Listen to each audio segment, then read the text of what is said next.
Father, we come before you in Jesus' name. Thank you, Lord, for we've been looking for a couple of weeks now, Lord. Father, I just pray as we bring this out, as we share this morning's word, Father, speak to us, Father. That you lie the messenger, Father, but reveal your word, your message this morning, Father. Lord, a new Sunday, a new word from your presence. Lord, give us concentration this morning, Father. Let us forget everything that for the next 30 to 40 minutes that we will concentrate on your word, Father. Help us for your Holy Spirit to have 100% concentration this morning, Father, into your word. Because your word is power and life, Father. Yes. Speak to us, Lord. Speak to each one of us this morning, Lord. That we are not come here to hear something already been spoken, but we come here for your fresh manna, Lord. For your fresh word, Lord. And as I speak this morning, hide me, Father, because I'm doing this for the first time as well. Lord, just speak to me, Father. Open my heart this morning. Use my mouth. Use my mind, Father. Let you be glorified this morning. Speak to your people, washed by your blood, called by your name, Father. That you will relate to them this morning. And they will go home taking your word, but never be the same. You will transform them, Father, into your likeness of your Son this morning. I ask this in Jesus' name. Amen.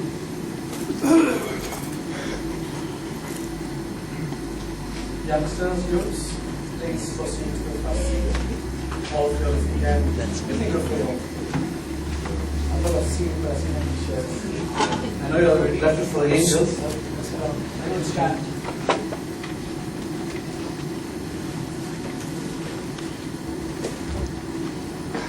Can we have the lights, please?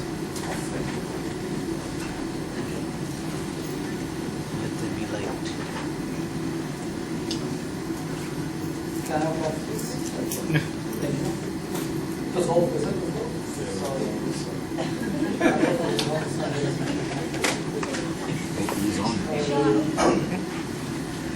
We're looking at the attributes of God. I don't know why I felt it was on.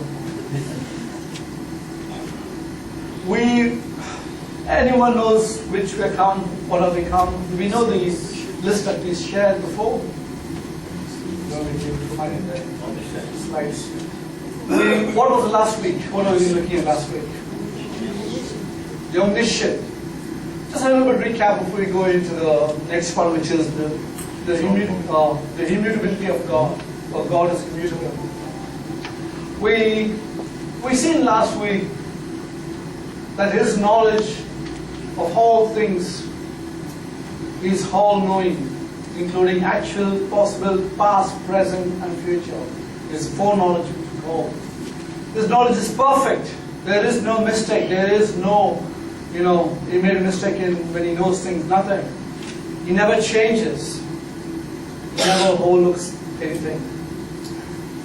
His knowledge is part of His nature, or of His essence. That's why it's come under the intrinsic attributes of God. It means you cannot take this one off God, because if you take God as well out. Because this is what makes who God is. Yeah? God's knowledge is not something acquired, but is so inherent in His nature that it exists exclusive of any attained or perceived. So it's not something that He acquired, something that He got, but it's inherent. Means something that is inborn. This knowledge of God, therefore, not being acquired, cannot be increased. That's why the logic of God can't learn, because He knows all things. He knows the end from the beginning. Next one.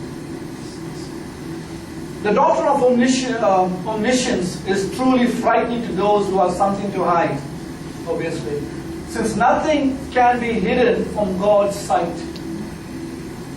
God knows it all.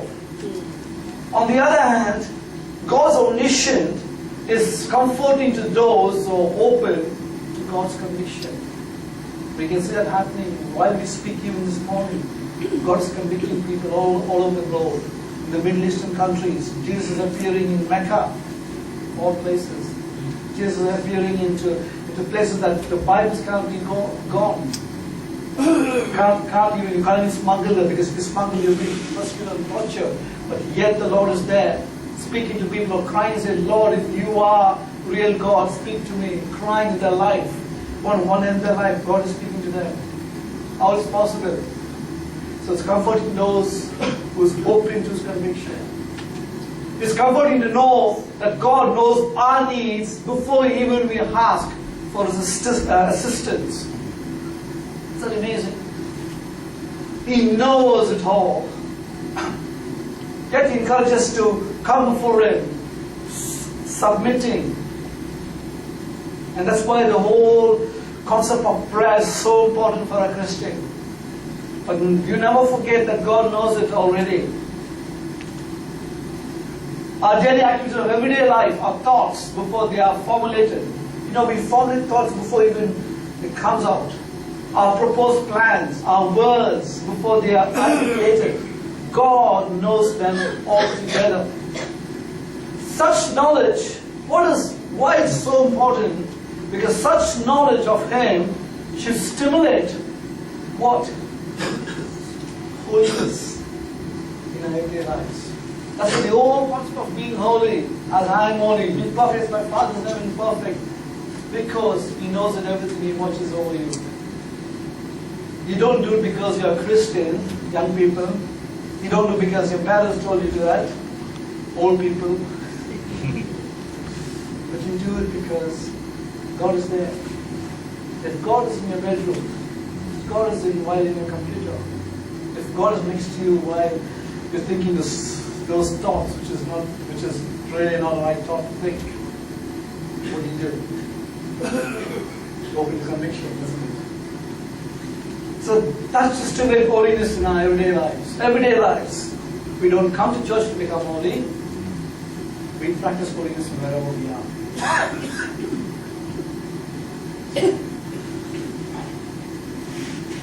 We move into the next one. Anyone heard this term before? Any ideas? Let's interact this morning.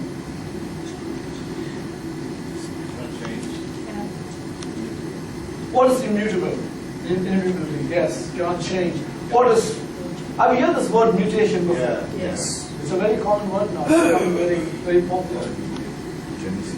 So we're looking at God's, one of His attributes, His inborn attribute, is immutability.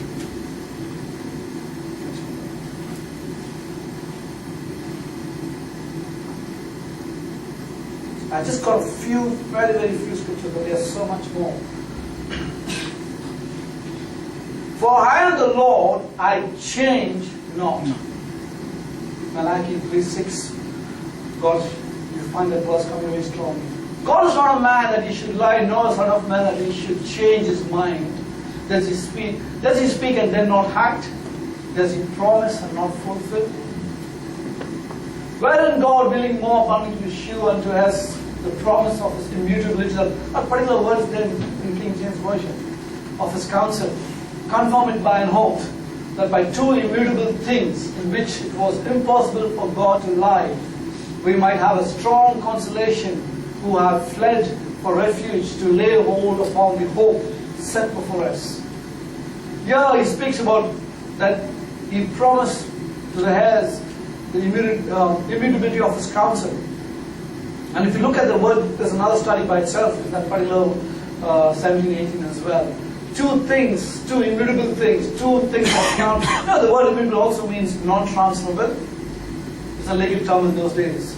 It cannot be transferred. He says, but two things. What are two things? If you look at study, you'll find His promise and His hope that He's made with us. It can never change. Two things, two immutable things, two things that cannot be changed. But here you see that He is immutable.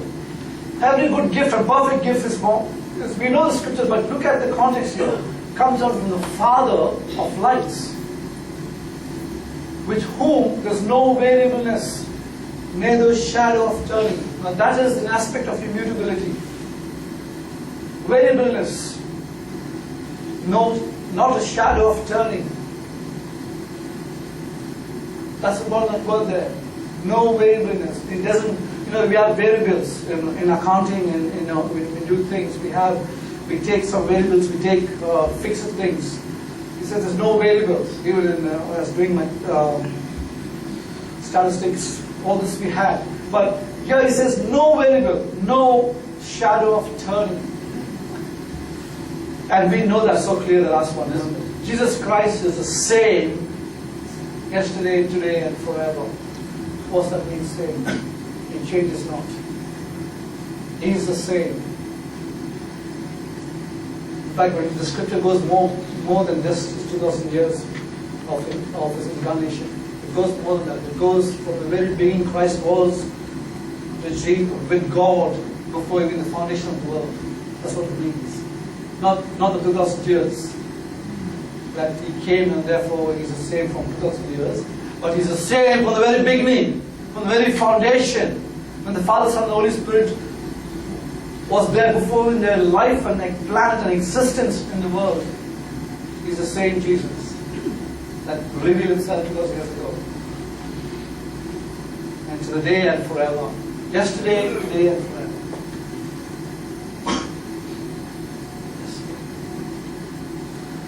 I'm going to look at the definition of immutable, as some of us said. We often hear the word mutation, as I said, in science. It's a very mutation. It means a change in form or nature or substance. When you say something mutated, something that changed its form.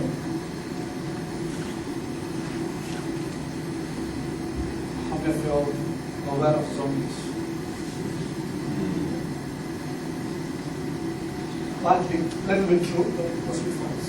But zombies have to be mutated.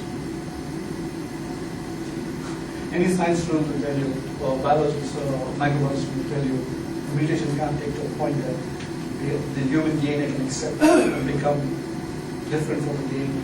Mutation simply dies. When a body is mutated, it cannot change from a micro to a macro. Meaning it can't change. There is no macroevolution.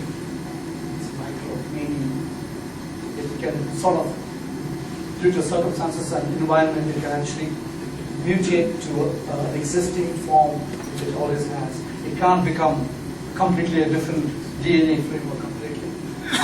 Zombies, you have that, right? Isn't it? Have you had any zombies so far? Happening? Got to be careful what you watch. It's very cool, the zombies, isn't it? So careful what you watch. See how they twist a bit of lies there. Man becoming a zombie because of mutation. How many movies today are coming up with that? Epidemic, plague. All of a sudden, there's world's coming to end and all the zombies are walking out. Mutation simply means that's mutation process actually. How many of you have bread in your house and that after many, many days you find something on the bread? Mold, fungus. We always throw the bread after we see that fungus, yeah? But there's some microspores that we can't see. So we don't keep bread just because we see a spores. We throw it up whenever. That's an indicator or a sign that something is already happening through the bread. Through the bread. It's mutating. So that's mutation. Mutation comes from Latin mutable, meaning subject to change. Immutable is a negative of the Latin mutable. Hence, immutability seems not subject to change. God is immutable. He is not subject to change. I like this theologian lived in 1815, Louis Berhoff. Immutability is the perfection of God by which He is devoid of all change. Just listen to this definition. It's brilliant. It's a perfection of God which is devoid of all change, not only in His being, but also in His perfection, in His purposes, in His promises, and is free from all accession or diminution of all growth or decay in the being of His purpose. Can you see the mutation here come? The words have been used here. Growth of decay in His being of perfection means there is devoid of all change. That means there is no change in His purposes to you and me, in His promises to you and me. There is It is free of all access or change or growth or decay in its being of perfection. So this is a very, very intellectual, but very, very a brilliant quote. I found this really so blessed and so wow. You know? He said, "He's the perfection of God." Immutability is that perfection of God, and that's why this is intrinsic. That's why this is inherent to God. Second one by Martin Luther. This Martin Luther we're talking about. The one called the Renaissance. This is Martin Luther Jr. Do you know the two Martin Luthers? Yeah. This is a theologian, Martin Luther, a German monk. Thank God for this man. The Protestant Reformation movement, read? Go and read, please do your own works. He's the one that God really put in his heart. He was a German monk. He was a priest, 7 years, seminary, a brilliant guy who was not happy to what he knew about God. He wanted to research. He wanted to, and the people looked at him, and the fathers looked at him and said, "This guy is very brilliant. Let me send him to the college, the university, the theological university, where he can actually learn more." So he went to Wittenberg to study and to know more about God. He did his PhD, and guess what God used that for? Opened his door. First time he's seen that just shall live by faith. You know, you should understand those days, priests, they go to a 7 to 12 years process. And they're only given what they're given by the cardinals and the popes. So the first time when he went to, because he's now in PhD level, he's going to be a teacher to many students, and he opened and he's seen what? He said, just live by faith, and that just honored him that word. He came home and he was meditating God's, because at that time there were a lot of things happening, indulgence and all other practices came into the church. Imagine this man stood up against the Pope, everyone. He said, "No, if this is about God's word," and he was one of the instruments to translate the Bible in our languages.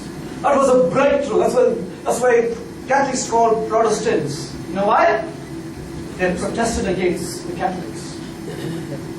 Yeah, exactly. What for what? Because Martin Luther said, we should live by the word. The word should be for everyone. The Bible should be given in their own language. He was not actually abolishing priesthood. He was abolishing laity, meaning we all of us are priests. We all of us can have the access of the word. The word of God is meant for everyone. So that's Martin Luther. Go read about his life. What revelation he had for that time was great. Of course, he didn't have a full revelation, but God used him mightily in that revelation to bring the Bible to us today. And in fact, last month, isn't it, 2 months ago, we celebrated 100 days of Martin Luther. I was following up on that. Brilliant. What did he say? The greatest and the only consolation of Christians in the adversities is the knowing that God lies not, but does all things immutably, that in His will cannot be resisted, changed, or hindered. See what he's saying here? He's saying the biggest consolation for a believer, for a follower of Christ, in whatever you go through, to know if God has spoken to me something, He's not lying. He cannot lie. If He has told me certain things, it will come to pass, because He is immutable. His will cannot be resisted by any demon or even Satan himself. David also. The law of mutation belongs to a fallen world, but God is immutable. And in Him, men of faith find at last eternal permanence. That's what He said. He's saying this very concept of mutation is for the fallen world. But God is immutable. And in Him, men of faith find at last eternal permanence. Dr. Stephen Lawson, another supposed to be a theologian currently now is living. He's supposed to be called an expositor, expositing preacher, basically, expositor. It is hard for anyone to go a day, even a hour, without changing in some way. Our thoughts, our emotions are in a constant state of flux.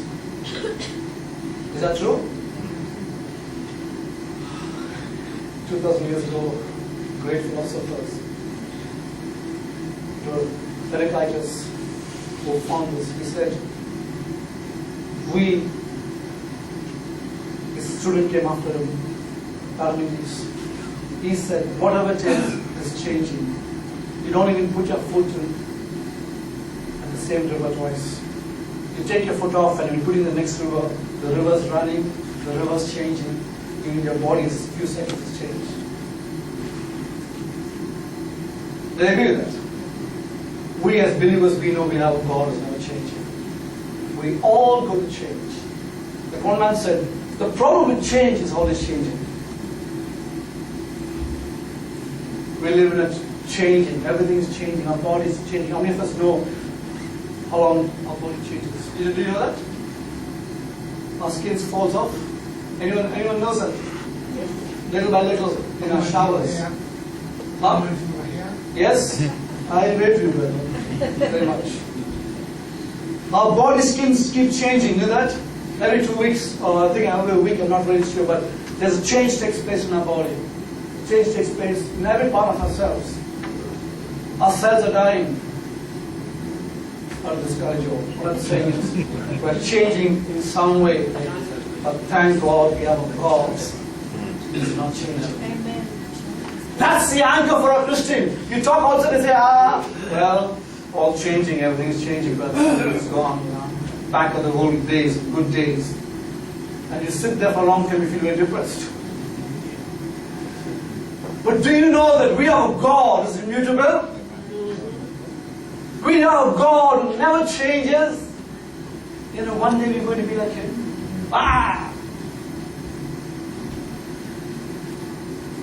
Even our greatest desires and plans change over time. I found this is very challenging to me actually, because I found that, people that you know 10 years, 12 years, things have changed.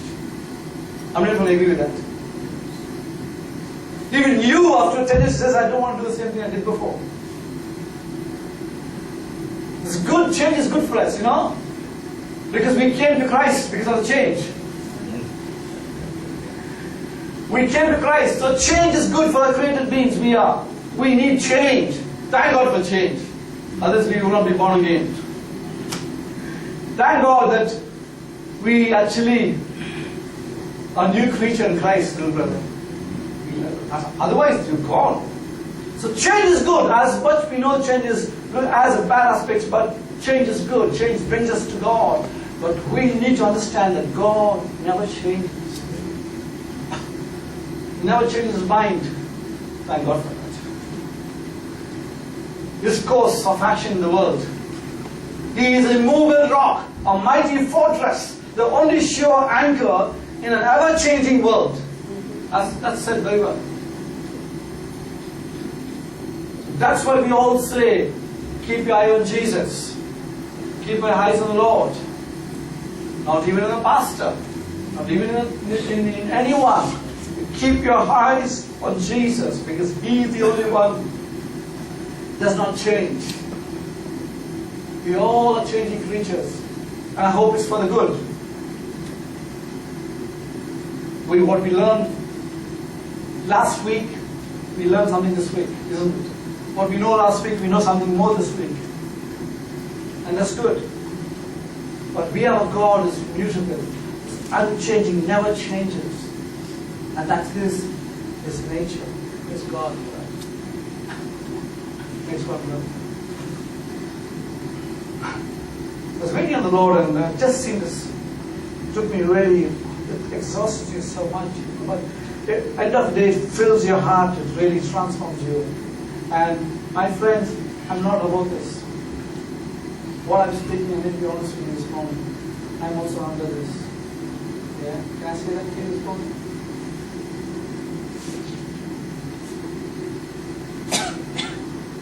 But nevertheless, God's word is always high. His word is high. Never look at a man. He is the only one you look at. The man who became, the God who became man.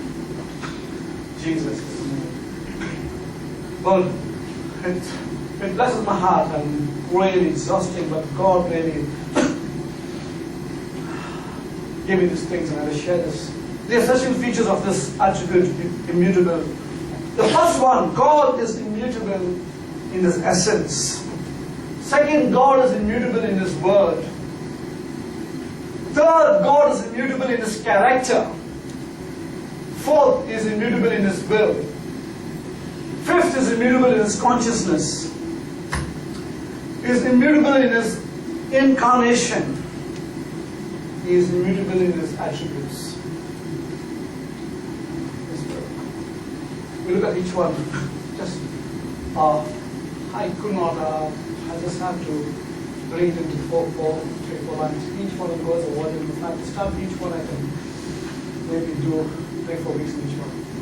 That's the amount of, information is there of each one. Just not even doing as much as that, but just a little for you, just give an idea. And I said last week, this is only to give you appetite. Please do your own work. Go home and ask God, the same God, to give you revelation on these things. This is only to just give you a taste of just hardly a small little piece of the entire meaning. The first one, God is immutable in His essence. He can't be something that He was not before. If He were able to be something that He was not before, then He could not have said that He was infinite then. Does that make sense? This is the simplest way I can bring this. He can't increase. He cannot decrease. He can't increase, He can't decrease. He can't self-evolve. He can't develop. God's essence is immutable. You got that first one? It is within His essence. It is within His nature. He is what He is. If He's something before, and that's why the whole idea of people trying to change the Word of God, trying to say miracles do not happen because it's all finished, brother, in the apostolic times. We have denominations now saying that it's all stopped. Pentecostal movement is all stopped. Signs and wonders is all stopped. Talking in tongues is all finished. The way the apostles were led was all different. That's to go against the very attribute that He's changed. So He's done it before for the church to be involved, and now the church is already developed, so therefore He stopped doing it. That's a direct assault to His attribute. You get it? No, He does not change. Thank God for that. And that's why the church has the hope. And that's why the church is a dynamite churches. Keep going. The changes will take place more and more because of who He is. If He's done it in the apostles, and Jesus said, greater things you'll do. So if He's done it there, shadows, healing people, and if God has done it there, then He can still do it. Here. Absolutely, yeah, exactly. But do we understand that concept first, properly? Do we going after Him? Or are we going after the blessing? Understand that? The apostles never went after the blessing. They went after Him. And He did bless them. They followed them. Blessing became a part of His result. Today we should reverse that pattern. Just go after Him. Even if He doesn't bless you, nothing. That's the difference. He never changed. If He's done the 12 apostles to